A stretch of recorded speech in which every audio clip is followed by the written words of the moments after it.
Oil spills are nightmares that don't end when the headlines fade. They linger for decades in our oceans, our wildlife, and the health of the people who respond to them. And right now, the U.S. is facing a new offshore drilling plan that could shape the future of the coast for generations. This moment, Joseph Gordon from Oceana says, is a crossroads for the U.S. We either lock ourselves deeper into fossil fuels or we choose a safer, cleaner future for the oceans. We're going to talk about all this with Joseph on this episode of the How to Protect the Ocean podcast. Let's start the show.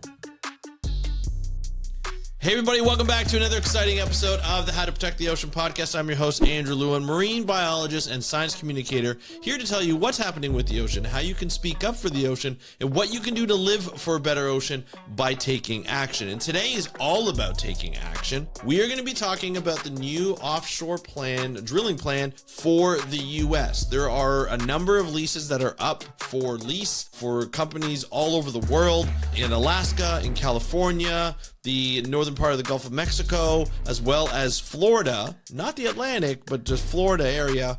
We're going to be talking about that. We're going to be talking about what's the reality of this happening, what's happened in the past during the first Trump's presidential, life, for the 4 years, last time he was president. And we're going to be talking about how that could affect this time, his presidency now and his administration. It's a 5-year plan. They're going to be talking about drilling at some point. There are stages to go through, but each stage could pose a problem for wildlife, coastlines in each state that these areas are posed. Not only just the states, but around the world.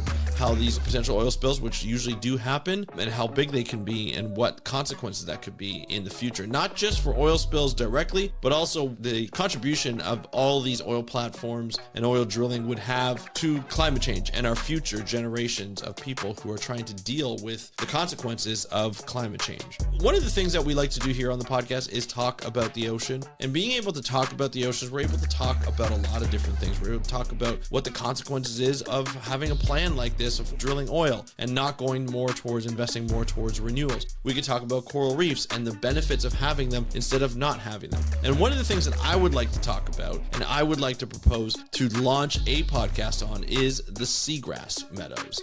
The seagrass meadows around the world provide such an important part to the coastline, not only for biodiversity and not only for protection as a nursery habitats, but also just carbon sequestration, being able to battle climate change a lot more, up to 4 to 10 times more than forests are able to sequester carbon. And it's going to be really important in our future to have more healthy seagrasses. And by donating today to support our crowdfund campaign for the podcast, The Seagrass Effect, to launch and work for the first year, you can not only help launch us and have us talk about research, conservation, and restoration of these seagrass meadows around the world, but we can also introduce you to the people who are involved, have them connect over this podcast, as well as donate towards protecting a particular seagrass meadow, specific seagrass meadow of our choice, and we'll give you updates as we go through the podcast. So it's called The Seagrass Effect. If you go to speakupforblue.com/seagrass, you will be able to get access to behind the scenes of what we're doing with Seagrass Effect, what we're doing with seagrass meadows, how we're helping to restore them, all that kind of stuff. Plus you get to hear the podcast itself. So the faster we get this funded, the faster I get to launch. I can't wait to do that. speakupforblue.com/seagrass. Now let's get back to talking about climate change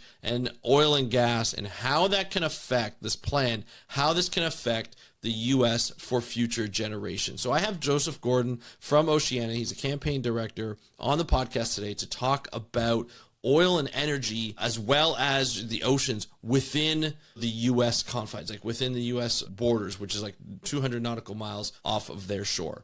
It's something that's really important. Joseph is here to talk about how important it is for us as individuals to speak up, whether you're in the country or outside the country, why it's important, how it's helped in the past, and also like using every connection you have to help stop this plan. That's really what it comes down to. If you know people who are in powerful positions, if you know tourist boards, or if you're a surfer or you work with Surf Rider, like in a volunteer capacity, or you're part of their crew, if you've worked all over the place with Oceana, helping them put public comments on, encouraging other people to speak up and speak out against this plan, it's going to be super, super important. So I want you guys to listen to this interview very carefully, because this demands action from you. This is going to be a really important aspect in stopping this plan and severely reducing the amount of lease plots. that have happened. It worked last time in Trump's first presidential time, I guess, or range, but we need to make it work this time as well, because the attack against the ocean from oil and gas is continuing to happen, and it can have a profound effect for generations. So with that said, here's the interview with Joseph Gordon from Oceana. Enjoy, and I will talk to you after. Hey, Joseph, welcome to the How to Protect the Ocean podcast. Are you ready to talk about the new offshore drilling plan? Very ready. All right. Looking forward to it. Yeah, me too. I'm looking forward. This has been in the making for a while, ever since the plan was leaked, and people have been getting their hands on bits and pieces, or there's rumors flying around. I've been wanting to have someone like yourself out, and it's been really great because I've had a really great relationship with your comms team. We've had other people, your colleagues from Oceana, out before, and it was just nice to be able to have someone who is very much in line with what would happen if this offshore plan came to be. There's an open comment period where people can comment their feelings on it and what they want to do. So what I wanted to do today is have you on to give my audience the information to arm themselves with what they need to know if they want to do a public comment and how that works and what's more effective, but really get the information on the plan and how that could affect the ocean in and around the U.S. coastline. So we're going to talk all about that. But before we do, Joseph, why don't we just get to know you a little bit? Why don't you just let us know who you are and what you do? Okay. So my name's Joseph Gordon. I am the campaign director for Oceana. My main focus is climate and energy. But from the perspective of oceans and how to continue to have thriving, healthy oceans and energy for the future. I love it. This is a big thing to be in charge of for this campaign. It's a huge thing. How did you get into this line of work? Like, where did it all begin? I always loved the ocean. I was at some point dreamed about being a marine biologist, but I think for me it was the first time I went snorkeling, and to see. It was like a Disney movie, but like everything was alive around you. Everything had its place and fit together. Fish swirling around, and just to see that and realize that something like that could exist captured my imagination. I'm endlessly interested in oceans, always fascinated by life. And then as I got older, I worked on different environmental issues. But when I worked on oceans, the more I learned as an adult to know that like right off New York City, it's like billions of fish, and imagine like hundreds of lions and thousands of tigers descending. It's just like this amazing scenes happening all around us. And so I love the oceans, and having an opportunity to protect them was core for me. And I worked on fisheries and coastal habitat for decades. But then when there was an opportunity to shift and to work on climate and to work on stopping the expansion of offshore drilling, I took it. I love it. But it's interesting how, you go from this like loving of fish, but then you're like, okay, I got to stop this from happening. Where did that education come from? Where did you, kind of find out, oil and gas and oceans are not mixing well? And you need to do something to stop it. So where did we know the passion came from, but where did that education come from? And then how did you end up, wanting to be like a campaign director? Yeah. Life takes you on different paths, and sometimes in a way you didn't expect. For me, probably my formative experience, I'm going to date myself here, but my formative environmental experience was Exxon Valdez. Right. For the next generation, it's probably Deepwater Horizon. But for me, seeing oil, animals washing on shore, imagining like what Alaska was, and then seeing so much destruction. I think that was the first time I really realized that I wanted to be an environmentalist, and that had to change. Because the idea of being an environmentalist as a career is pretty new. But to me, like, that felt like my passion and what I wanted to do. And so working on fisheries and habitat, stopping overfishing, restoring habitats and deep sea corals, you start to look at what those habitats are and how fragile they are. Yeah. Like, to imagine something growing for 1,000 years, and then what an oil spill could do. So in one fell swoop, right? Just in one fell swoop. swoop. Yeah. it could be very damaging. You know, I was a kid when Exxon Valdez happened. We all watched it. We all saw the birds covered in like black, thick oil.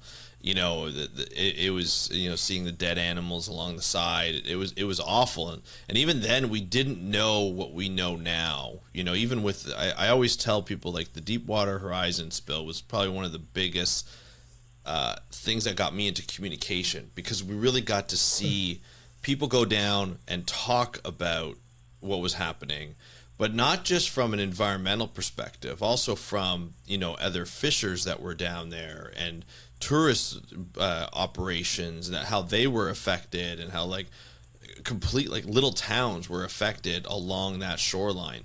And I think that was the thing that got me, is just we just don't understand not only the environmental impact, but also the people that also get affected by this huge disruption for years to come. It's not just that, you know, they put out the dispersants and then it disappears, and then you can start up again. It's a you know, decadal kind of recovery, and I think that's what, you know, obviously we all try to prevent, and then now, you know, trying to look at these plans and be like, well, what's happening? How did you get started? How long have you been with Oceana, and how did you get started with them? Can I pause? Because you actually raised something really powerful in what you said. Yeah, for sure. Absolutely. So this is a 15-year anniversary of Deepwater Horizon, and a lot of research has been done. And there's a parallel phenomenon that happened. So you have to imagine an oil spill. It's like, imagine a cloud of oil raining down from the sky, and there's no way to get away. And you have to breathe oil. Yeah. And the marine mammals, like dolphins, will swim, but they have to come to the surface to breathe. So they were affected by the chemicals, the dispersants, and the oil. Yeah. And have had, over time, huge health impacts from that. Mm-hmm. But it's also true of the first responders, the people who came to help clean up. They've done multi-thousand person studies of the health effects, and they have had huge long-term health impacts. So an oil spill is a nightmare at the time, in the visual images we saw, but now we know it's a nightmare for decades to come. Yeah, that's a good. I'm glad you hit home on that point, because, you know, we don't see that afterwards. We understand, like, you know, BP had to pay a bunch of money to that to this fund where we could do more research. We, as in the scientific community, especially within the Gulf states and so forth, but we're still finding problems. You know, we still haven't fully recovered. There's still, like you mentioned, like the you know, marine mammals and sharks and fish and invertebrates all over the place in that area still have effects, and it spreads. It doesn't just stay in one spot. So I'm glad you mentioned that point. But just going back to my question, because I know we're going to get into that, you know, and how it all filters in. But how did you get involved with Oceana and becoming like a campaigner? Yeah, I had been working and leading teams working on fisheries and coastal habitat. So for a couple decades, working on the reauthorization of the federal fisheries law, implementation in regions in the mid-Atlantic, worked on some of the biggest protected areas in the Atlantic, ecosystem-based management for the biggest forage fish in the Atlantic. And then we had a transition, and I started doing some consulting with National Ocean Protection Coalition and marine protected areas. And then this opportunity opened up through a friend, said, would you be interested in doing climate and energy, being a campaign director at Oceana? And that's about 2 years ago, right to the day now. Nice. It was a big transition. I was excited about it.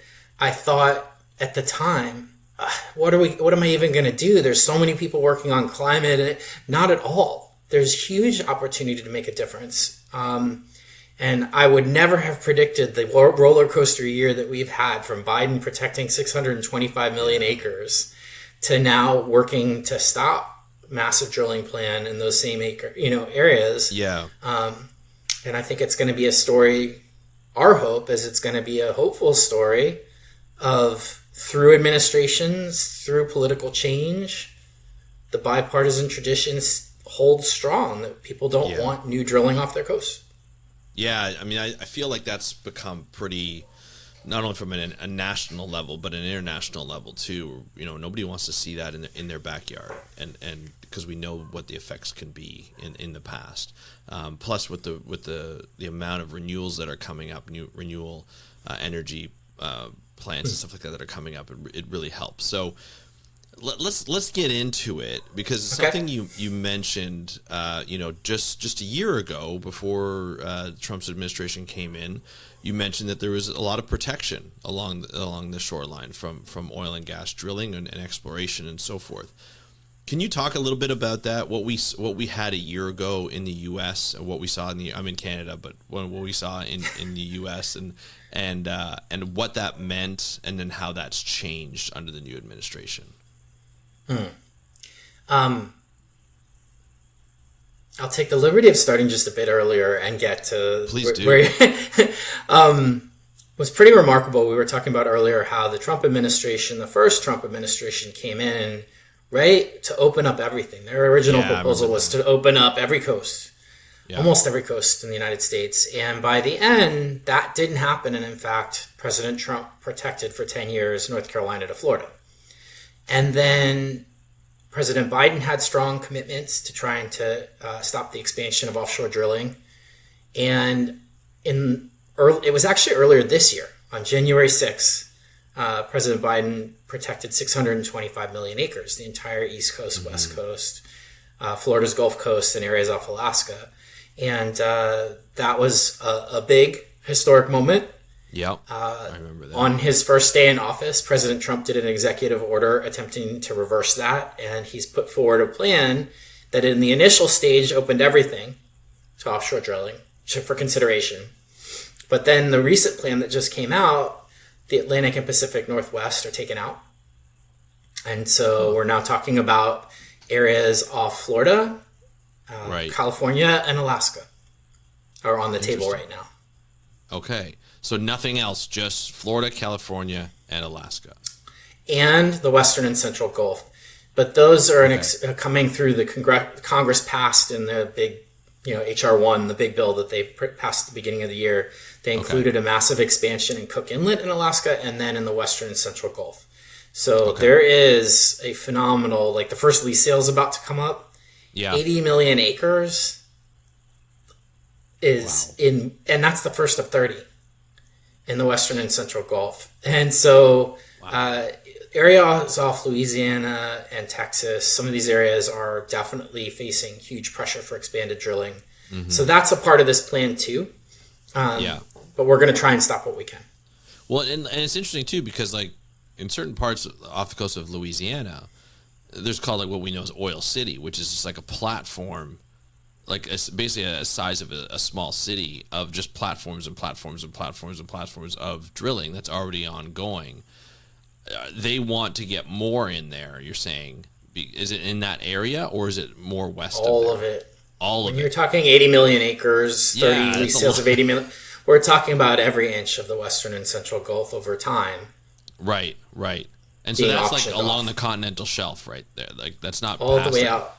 All the way out. Okay. Wow. And now there was a thing that they were talking about, and I don't know if this is true or not. There's a way that they can go out further than the continental shelf. I know they have an agreement with Mexico, but there's a way they can go further. I know that was with deep sea mine they were talking about, but I don't know if it's still the same with the for drilling. Can they drill beyond the continental shelf? The only place where that's under consideration in this plan is there's a new area called the High Arctic, that there's some consideration. That's part of the plan. Okay. And you just have to imagine in the deep, cold, slow evolving species, the fragile environments, the ice, all the ways that there could be a horrific oil spill far from land where it would be hard to get to, hard to stop, cause irreparable damage. And there's other pieces too. There's shipping, there's military uses in those areas. Mm-hmm. So the ocean's not just devoid of people. There are many uses out there, and structure and oil spills could cause huge harm. So we would oppose the expansion of drilling in those deeper areas too. I think the High Arctic is the one area that sort of extends beyond typical U.S. waters. Okay. One thing that was surprising to me was seeing that they were, they were trying to go against, try and drill along Florida. Now that's interesting to me. It's a Republican state. Last time Trump was president, he tried to do the same thing, but then Florida got taken off, as well as you mentioned before we recorded, up the Carolina coast. Do you think that is a place that's going to continue? And I guess the question is not just in Florida, but all these other places. This is the plan to explore, not necessarily drill. So it's just the plan itself. There's still a lot to go on before any drilling can happen. But I guess first start off, do you think Florida is going to stay on the plan for long, given that it's a Republican state, and the last time Republicans didn't want it, I think it was the governor said, no, let's take it off, and he did take it off. Do you think that's a chance that they might take it off as well again? We were so pleased. It was so amazing last week to see the continued bipartisan, overwhelming opposition. There was a letter from every single member of Congress from Florida. Every Republican, really? Democrat, every senator, every representative. Right. The governor wrote a statement, and the military base, Eglin, that covers nearly all of the eastern Gulf of Mexico. It's the National Testing and Training Range for the military, which does not want structure or flammable materials or oil spills happening. All of those strong statements right out of the gates after this plan was introduced. So we certainly hope that the president, like last time, will hear those voices and pull it out. Mm-hmm. Mm-hmm. And withdraw Florida. There is such strong opposition, and those are the elected officials, but also the people, the public, and fishermen and their coastline. Yeah, and they all almost all lived through Deepwater Horizon. Yes, so they remember. Yeah. So when something gets proposed, there'll be 100-mile buffer. Buffers don't matter when there's an oil spill. No, there's no boundary. There's no physical boundary. There's a pretend boundary, but there's no physical boundary. No. I think do you think it's a negotiation tactic almost? Let's put up as much as possible like last time, and then we'll kind of curtail it to what they really, really want? I can't speak for industry. Right. There is definitely, if you look at the comments, there has been consistent interest from industry in drilling there. They want the oil that's there. And so I imagine they were testing the waters politically. There was an interest in seeing if this might be a moment. And I think the answer is no. Right. Absolutely not. Yeah. No, absolutely. Absolutely.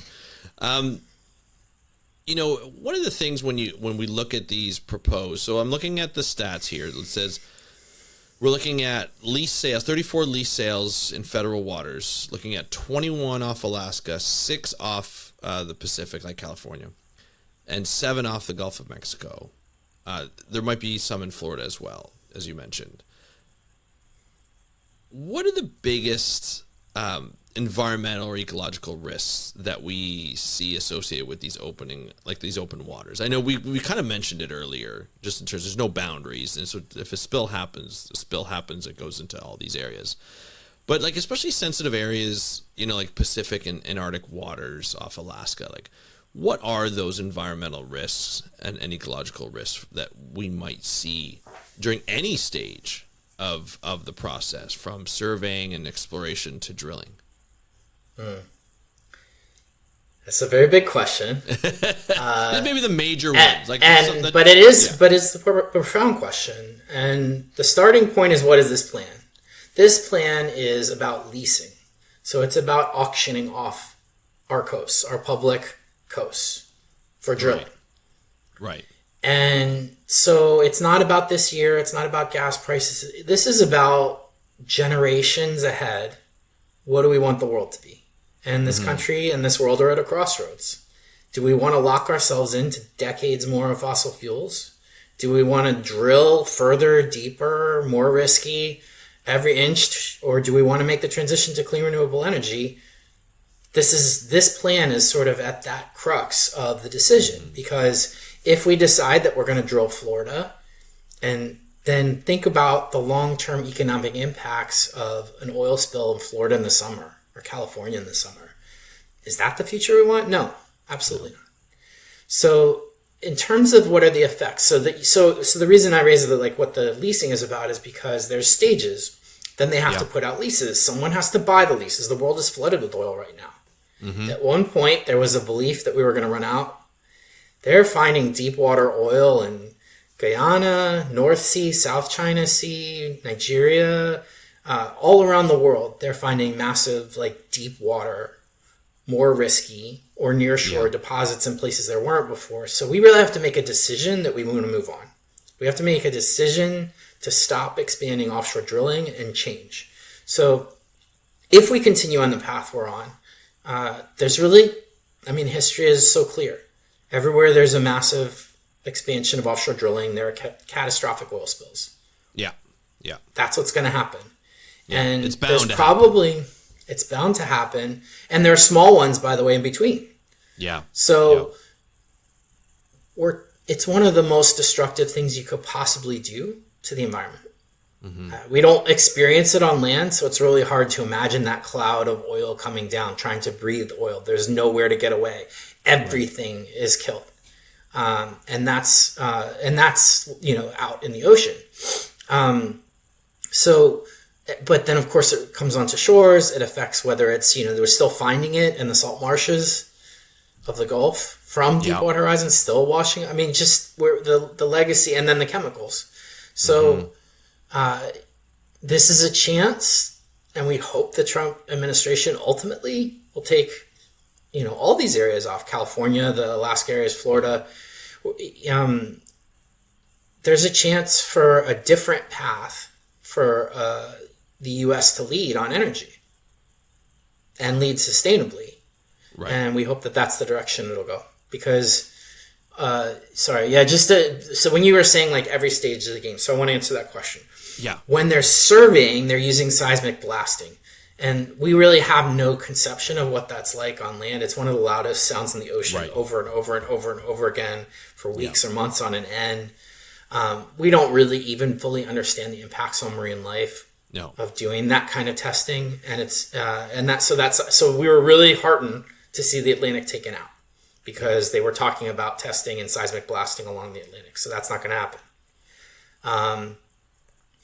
So there's that. There's sort of like, because they're making huge sounds because they want to figure out hundreds, like deep under the earth, what's there, and have it echo back.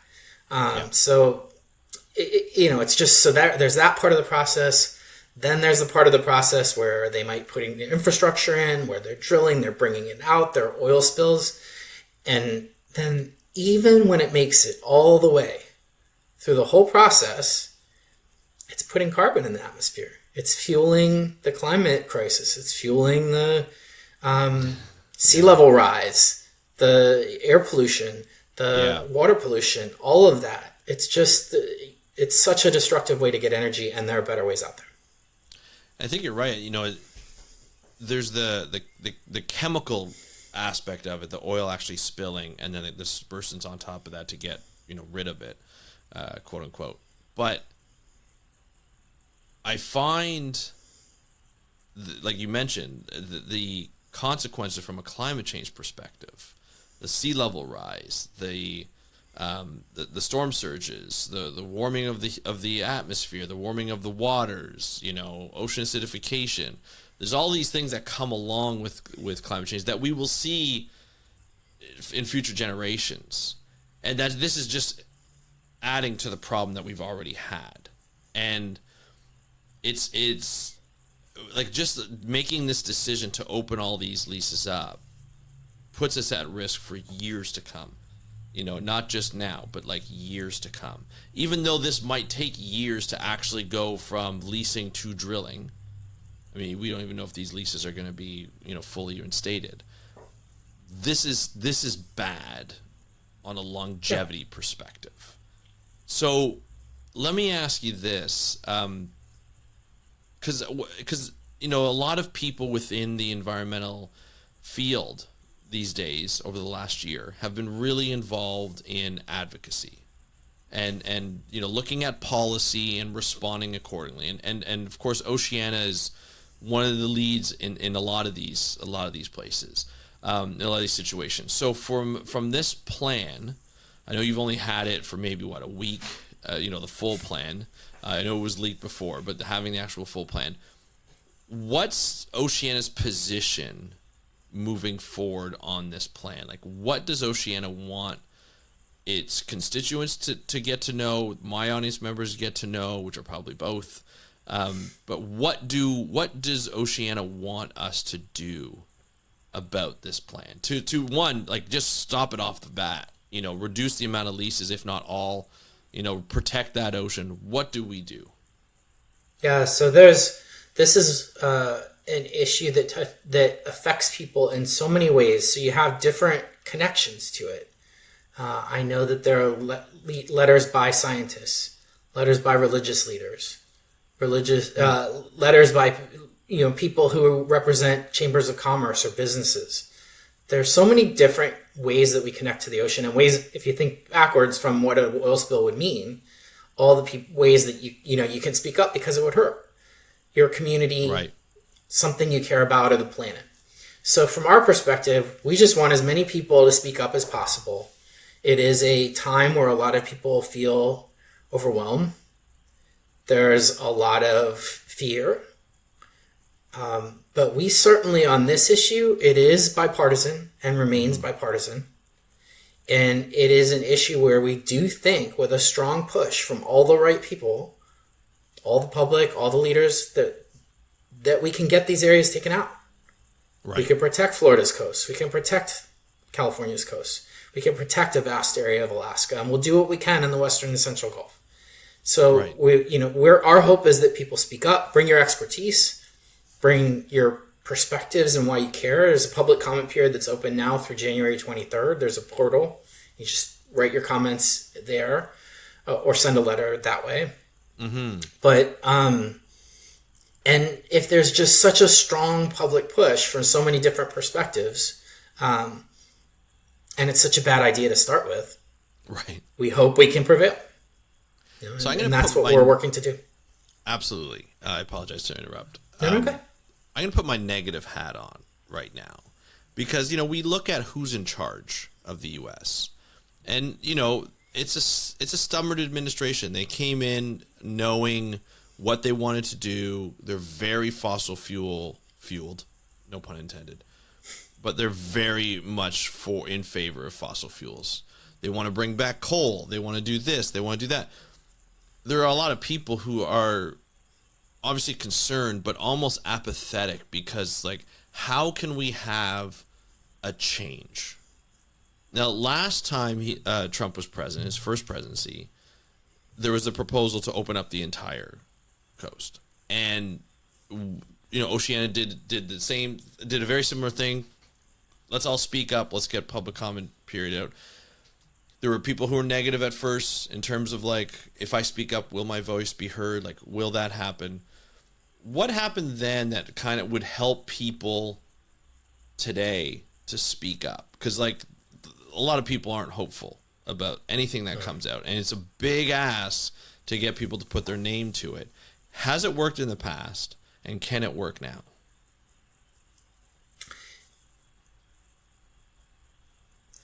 You can't just be hopeful when things are easy. This is a hard time, and there are really reasons to be worried about the future. So there's no question about that. And when you're talking about climate or fossil fuels, you're talking about really big decisions with a lot of powerful interests. But I think Florida last week, with the entire delegation, every Republican, every Democrat, every senator, every member, the governor, and military base all speaking up, I think it shows that people still love their coast. Right. People still care about their coast. And if we can work together, we can protect our coast as much as possible around the country. And while those powerful interests are certainly a force to be reckoned with, the power of communities speaking up and using their strength and their perspectives. Well, and again, this can be religious leaders, business leaders. Right. And because this is, but no one wants an oil spill. it is you are able to work across the aisle on this issue, and that gives you a lot of hope that you can succeed, even in a difficult political environment. Yeah. Well, and even last time he was president, people spoke up, and those leases didn't go through, did they? Ultimately, they did not finalize the plan. And he ended up protecting North Carolina to Florida for 10 years. Florida's back on the table, so right. It's not the work's not done. Yeah. But it also should give people hope that it can be achieved, and that on this issue, he can move. In fact, the Atlantic came out of the first draft of the plan. Right. And that's a big area, and that's a big accomplishment for the many, many people on the Atlantic who spoke up at the first stage of this. So how was the Atlantic different than something like the Pacific coast in terms of, why did the Pacific stay on and the Atlantic didn't? Who spoke up in the Atlantic that really made a difference? Was there was it a number of people? Was it the types of people, like in terms of where they are within sort of that upper middle class, rich, lower middle class? Like, is there a way to be like, whatever they did in Atlantic, could it work in the Pacific or elsewhere? It would be wonderful. It would make our jobs easier if we really knew. Yeah. Exactly what worked or didn't. You bring all of it. You try and bring all of it. I think it was important that at the first stage, not only Democrats, but also Republicans spoke up, either publicly or behind the scenes. I think it was important that businesses and all the people who had spoken up before showed up, even in a crazy, chaotic time, gave comments. We list all the comments at stopthedrill.org. You could see, like, state by state who spoke up, and it was really impressive. So I think that was all true, and something was powerful enough to take the Atlantic off the table, or maybe many things. We didn't get an analysis that told us. Right. But I think it's should give people a reason to hope that we can do the same in other areas. Right. Can we shift a little bit in terms of, sure. We know the global trends are moving more towards renewable energy. So is there evidence that like the expanded offshore drilling is actually necessary or wise for U.S. energy over the next 10 to 20 years? Like, wouldn't it be? I know there were a number of offshore renewable energy plans that were happening, especially in the Atlantic. Those got stalled or stopped altogether when Trump came in. I don't know if they've actually been stopped, but that was sort of the word that was happening. Is it wise? Is it, like, based on the global trend, is it wise for the U.S. to stop pushing renewable energies and going back to fossil fuels? Absolutely not. No, we're not at a time where there's some big mystery about how we solve this problem. Right. We definitely need to figure out how to do renewables better. Right. We have to be, whether it's offshore wind or solar, and to, how to do it more sustainably. But we already know the solution, and we already know the cost of not doing it. So I think it's the moral imperative of our time to make that switch, and to do, in this case, when we're talking about offshore leasing, like, to make the right choice for future generations, to say we're committed, that we're not going to just drill and spill your coastlines. Right. But we're going to swiftly move to the energy that's going to dominate the future. Do you know if people speak up more for renewable energy off their coastlines rather than fossil fuel energy? I don't. I would have to look at polling that I haven't, and this of course changes. Yeah, of course. But I think as a general rule, renewables are popular. Yeah. And as a general rule, people care about their coastline. So if there's a sense that something might be destructive, they're going to be worried about it, and that's okay. That's kind of where we are at the moment. Gotcha. In this plan, do they require partnerships from states that are involved in this plan, like California, Florida, the Gulf states? Is it because I know a lot of the times when we were looking at Canada, they just approved an expansion of a pipeline, and the provinces are kind of battling right now in terms of what happens. There's a federal thing, and then there's a memorandum of understanding, and we're trying to figure out like the legalities of all of it, and whether if one province doesn't want it, that they want to go through, then it'll be difficult to get the buy-in, including indigenous, feedback and whether they want it as well. Is there a role that in the legislation that states play within this sort of offshore plan, and is it possible for them to stall or stop any proposal of any leases off their coastline? Yeah, the way this plays out in the ocean is that the nearshore waters, usually out to 3 miles, it's a little different off Florida. Usually up to about 3 miles is state waters. State of Florida and state of California and many other states have prohibited offshore drilling from happening within their state waters. Gotcha. And then some states, and California is one of them, passed a law to prevent the use of infrastructure to expand drilling in federal waters from coming onto their shores. So they really attempted to do exactly what you're describing, to be able to block any expansion of offshore drilling off California, and that remains in place. So states definitely do have a say on what's brought into their shores, and should, right? Because it has great effect, and an oil spill off their coast is very much a state issue. For sure. And you mentioned earlier that oil's there's plenty of oil to go around these days, right? Like there's, in terms of availability, they've kind of opened up the tap, not just the U.S. but worldwide. It's cheaper now. Does it make sense from a price point to go drilling in a place like Alaska, which is very difficult to drill and very difficult to work? Will that be prohibitive to some companies in terms of they may not lease? Because I remember the Northern Slope was a big contested issue for decades, including organizations. I believe you guys partnered up with a lot of organizations to take the government to court because they didn't follow the environmental assessment plans. This is way back when, and then eventually Shell just kind of we're leaving because it's not worth the money that we're spending to drill if we because of the way that oil was going down. Has that sentiment changed for companies, or is it because they could open up leases, but if nobody buys them because it's too difficult or too expensive to drill, then it doesn't make sense? Is that still at play right now? The world economy is in a massive moment of change. Right.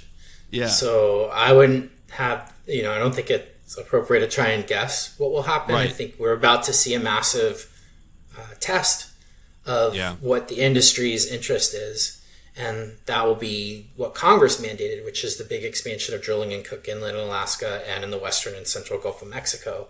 These vast multi-million acre lease sales, we'll see how if the bidding happens and if they sell, and that'll be a sense of where the economy is at the moment.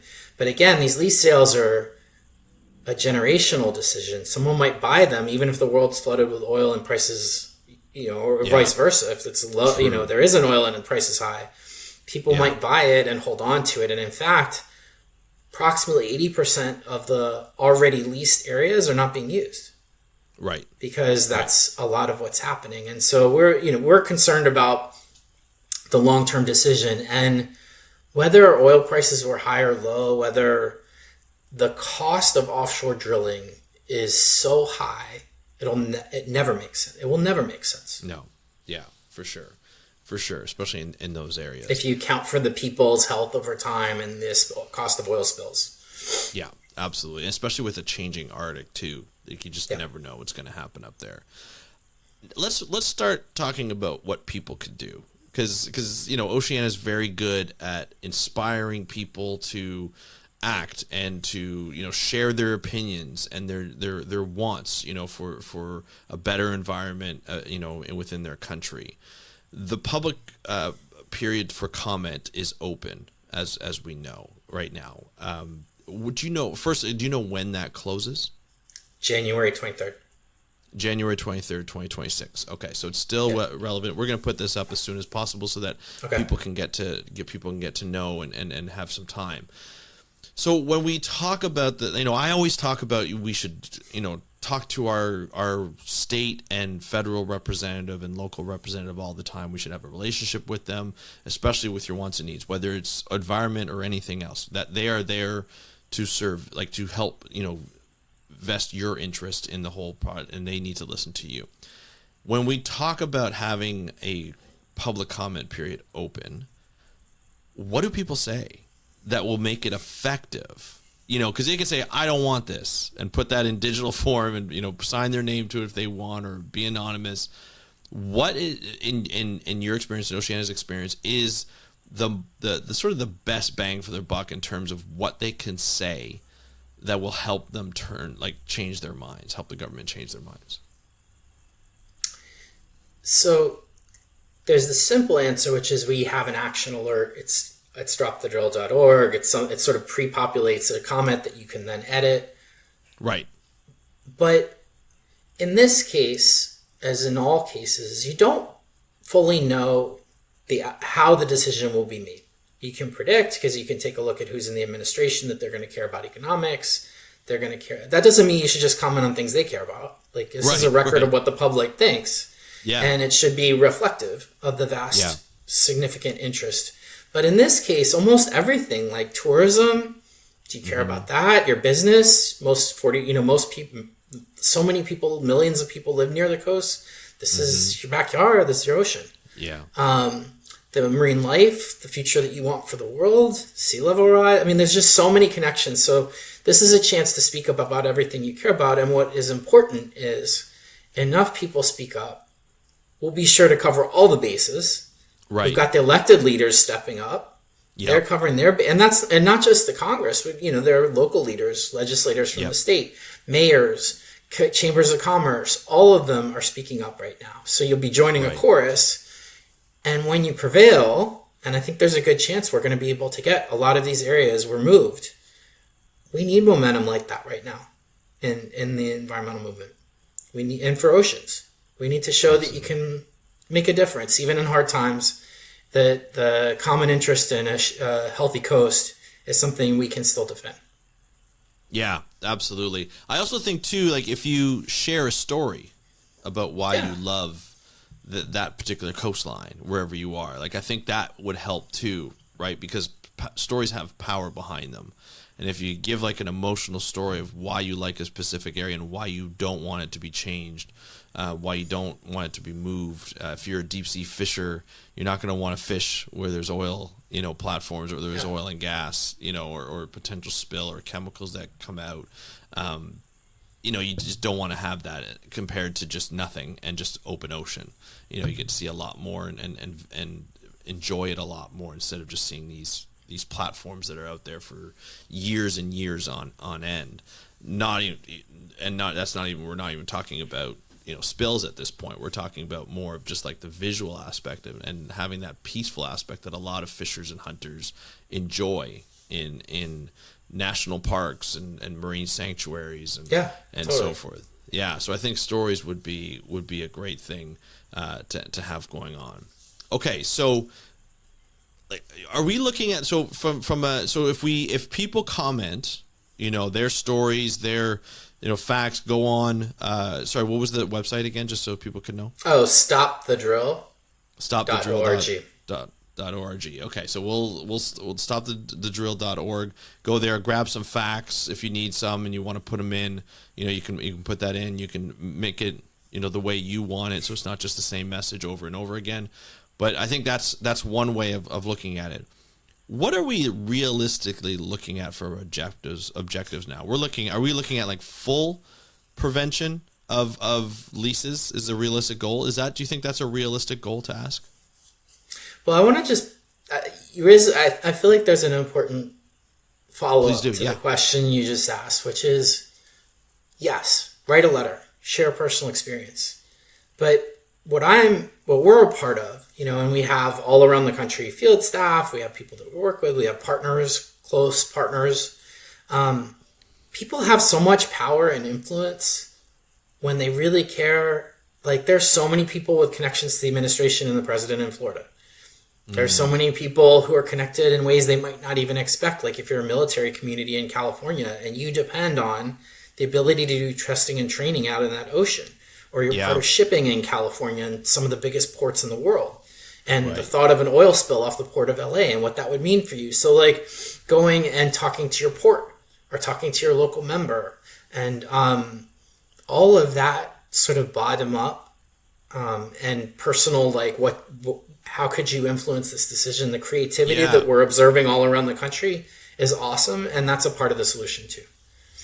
I never even thought about that. That's such a good point, to like go to all the places where, you know, it's really important to make sure there's clean seas and there's nothing, you know, obstructing, you know, tourism and businesses at ports and so forth, and business leaders that are along, that have influence, that have connections to senators, congresspeople, the president, you know, wherever they can get it. Yeah, this is like no holds barred, I guess, right now, right? We need to pull out everything and get everybody talking and for this.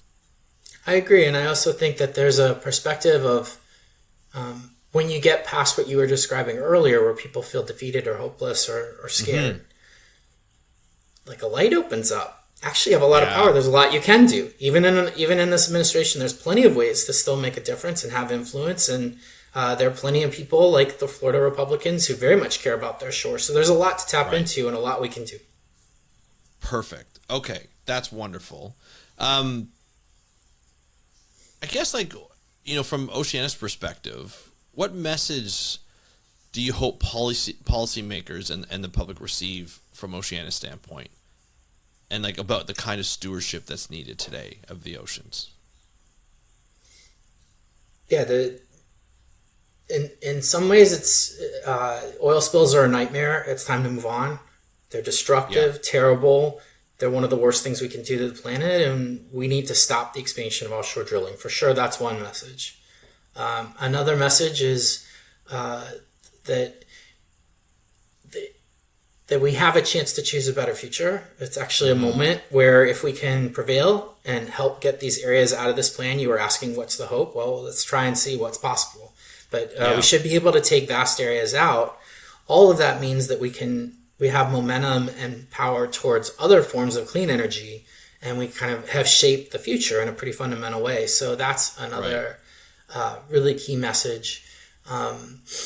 And so, and I think the one that we keep trying, and I've said it a lot, but is that this is bipartisan, like truly bipartisan. You can work, even at this time, successfully together because you share an interest, and it may be from very different perspectives. It might be because of military and business reasons and not for wildlife, or maybe all of the above, but we share that. And regardless of what you think about anything else in the environment, no one wants an oil spill. So let's start there and build from there. Sure. And that is the perspective that we're trying to bring. Perfect. Any last things you wanted to say before we end this interview? This has been a fantastic interview. Thanks. To really motivate, and you just said some really great things to in terms of how do you want to motivate. What do you want people to know as we kind of, you know, leave here, and you know, wanting them to comment, obviously, you know, talking to their business leaders, talking to ports and things like that, but what would you like them to know about this? They can make a difference. That they can make a difference, and we can make a difference, and this may not, you know, it may not feel like it, but this is a transformative moment on climate and energy. This is a moment where actually we can make a huge change for some of the biggest and most important coasts in the United States, and to have a vision for America and for our communities and our coasts that is thriving. Yeah. But having thriving coasts, which is worth so much and will be worth so much more in the future, depends on not having oil spills. Depends on holding the line today and not allowing a short-term interest to take that risk with some of the places we care about most and that are worth the most in so many different ways. So we hope people will contribute in whatever way they can. Comment letters would be great. Yeah. But anything right now could make a difference. And the way this process works, and this is where I'll end, is that if they take areas out, they don't come back. Mm-hmm. So this is this is the draft plan. We would love to see lots of this out of the final plan. It was a first draft. Everyone makes mistakes in the first draft. Let's fix it. Yeah. And and get it to be a plan that is as small as possible for offshore drilling, and do everything we can to try and advance clean energy and to work together to protect coasts from all the various threats that are underway right now. Gotcha. Now, for people who are outside the U.S., non-American citizens, and is it worthwhile to comment as well? Are they able to comment and put their stories in as well? I think they can provide comments. Yeah. Okay. Yeah, I think so. I feel like it would be necessary. A lot of people travel to the U.S., especially California, Alaska, Florida, all the Gulf Coast travel to be on the beaches, tourism money, and I feel as though that would help in terms of like making sure that tourists are well taken care of as well, and make sure that people keep coming down without oil on the shores. That's a really great point, and I think it's absolutely worth. One of the things that happens is we make these decisions, but the voices of people in other countries who really matter and care, and the voices of future generations aren't there, and that's a responsibility we have. But also, I think they should comment. Perfect. Well, Joseph, this has been fantastic. I feel invigorated. I feel inspired. I hope everybody else feels inspired as well. I want to thank you so much for the work that you do and the work that Oceana does, and also coming on the podcast and just sharing your knowledge and what we can do. I think it's really important. Yeah, thank you so much. Appreciate it.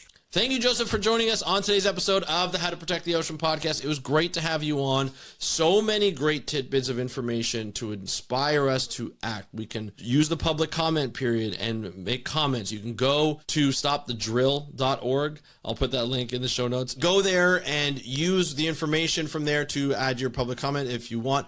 Curtail to your story what you want to see out of this plan. If you want to stop, I highly recommend that you put a pen to paper, or use your keyboard to put that ink and that digital ink into the notes, and make sure they know how you feel to ensure that we don't have this plan go forward. This is going to be really bad for the future. Last time, the Trump administration ended up protecting a great part of the coastline from the Carolinas all the way down to Florida. Hopefully that can happen again. This is going to be a very important aspect. And like as Joseph says, this is the U.S. at a crossroads. Which are we going to decide? Are we going to go oil and gas? Are we going to go renewals? This is where we decide. And it's up to you to have that public comment. If you do not comment, then you can't complain what happens future. This is the time for you to speak up for the blue. Speak up for the ocean. This is how you protect the ocean. This is what we're going to be doing. There's a lot of campaigns going on. This is one of them. Oceana is great. They have a lot of connections, and this is great to be a part of. But also use your connections, use your family's connections, whatever you can do to make sure that we have people in high places who are understanding that this is not a good plan to move forward in this day and age. So with that said, check out the links below. And if you have a comment, you want to leave a comment or a question, if you have a question, do that in the comments below if you're watching this on YouTube.